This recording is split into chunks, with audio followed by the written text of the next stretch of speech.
salam kenal. Saya Heri Christian. Sahabat saya. Waktu saya bahas persekutuan dengan Pak Heri. Ini tersangkanya. Baik, saya Heri Christian. Saya dari Perintisan GSJA Kristianos di Tomohon. Dan di sini ada ketua BPT-nya, luar biasa belajar di tempat ini. Pertama, sebelum saya tanya, saya usul kepada para gembala bagaimana supaya perpuluhan masuk di kita. Jadilah Ma'asir 1, 2, 3 diborong semua jadi masuk ke kita. Jadi song leader, sikit main keyboard lalu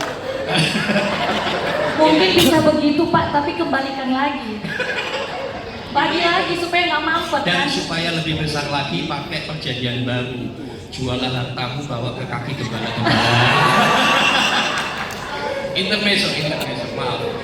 Dan saya di sini mau minta pendapat Ibu. Dulu kita pernah membahas sama-sama. Oh ya, saya dari channel IKIM, Iman Kristen Indonesia Menjawab, yang biasa dipanggil Kiai Jenderal IKIM. Saya nggak pakai nama. Jenderal Ikim. Iya. Nggak pakai peci, lupa orang. Baik, banyak masalah ini memang sensitif. Banyak yang marah besar dan dikatakan sesat, termasuk Ibu Berita juga.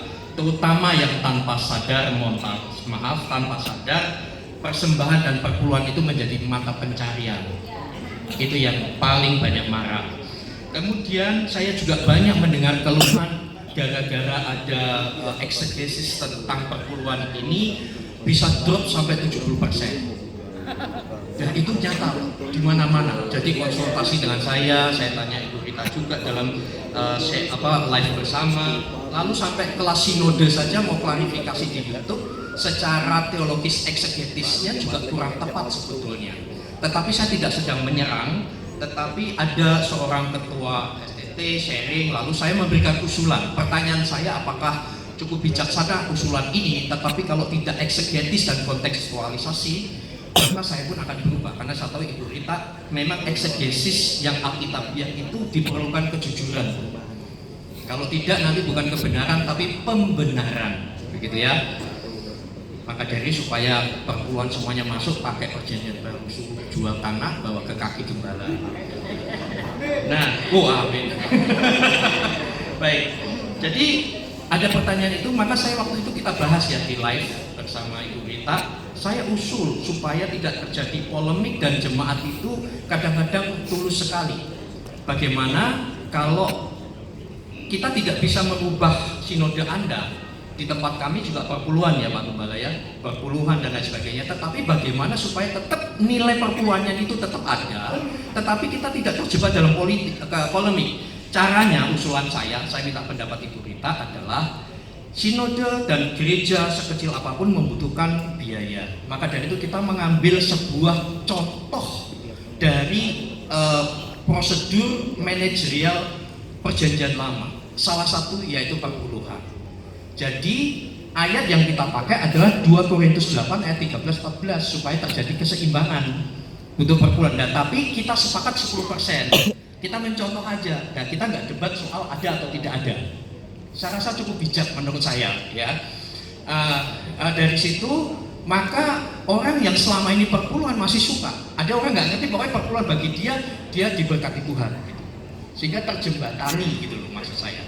Oke, itu kemudian yang terakhir supaya tidak terjadi polemik dan jemaat masih suka dengan prinsip 2 Korintus 8 13-14. Itu usulan saya yang saya sampaikan. Dan contoh penutup saya, contoh ketika kita membangun gereja minta jemaat minimal 100.000 berat sekali. Tetapi kalau minta natura bahan baku malah ada yang 1 juta bahan bakunya itu. Betul atau betul? Coba dirubah. Jangan minta masing-masing 100.000 berat, tapi silakan bahan. Malah langsung ngasih 5 semen. Padahal berapa itu? Begitu. Nah, kemudian untuk para pengusaha, jemaat sekalian dan hamba Tuhan, usulan saya supaya kita aman hati ini adalah lebih baik pelayanan di balik bisnis daripada bisnis di balik pelayanan. Tepuk tangannya jangan setengah-setengah, silakan. Demikian, wabillahi taufiq wal hidayah. Wassalamualaikum warahmatullahi wabarakatuh.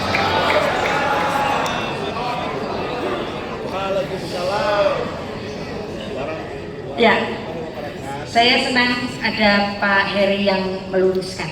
Ya, Saya pikir tadi itu bukan pertanyaan tetapi pelurusan. Yang sebenarnya yang baik kita tiru adalah kepemimpinan yang ada di Perjanjian Baru.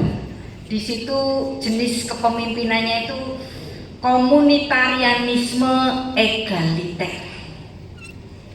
Semua milik bersama, yang berlebihan memberikan yang berkekurangan sehingga ada keseimbangan. Yang berbeda hari ini adalah ketika gereja itu menjadi bisnis, ada ownernya. Nah itu beda lagi. Ya, tentu saja gereja yang ada ownernya ini pun juga punya biaya kan. Jadi yang namanya memberikan persembahan itu baik, karena dia diberkati di situ, dia dimuridkan di situ, dia mengerti firman di situ, dia diberkati di situ, maka dia wajib untuk memberikan satu keseimbangan bahwa setiap pengajar pemberita Injil itu memiliki haknya sebagai pemberita Injil. Nah, ada persembahan kasihnya, makanya kita ngomongnya kan bukan honor, kita bilangnya kan PK, persembahan kasih. Dan itulah yang sebenarnya kita terapkan. Dan tentu saja gara-gara ekses yang dari beberapa orang yang berjualan nama Yesus untuk bisnis gereja kan tentu saja ada yang begini. Nah kiranya dengan apa yang kita pelajari tadi, yang tentu saja bisa menyinggung, bisa apapun, tapi yang pasti di sini kita perlukan ketulusan. Semua balik lagi ke ketulusan. Ya, ketika kita melayani Tuhan, pastilah Tuhan yang akan mencukupkan. Jadi prinsip komunitarianisme egaliter seperti tadi jenis yang dikatakan oleh Pastor Heri itu baik untuk kita semua. Terima kasih. Selanjutnya masih ada pertanyaan.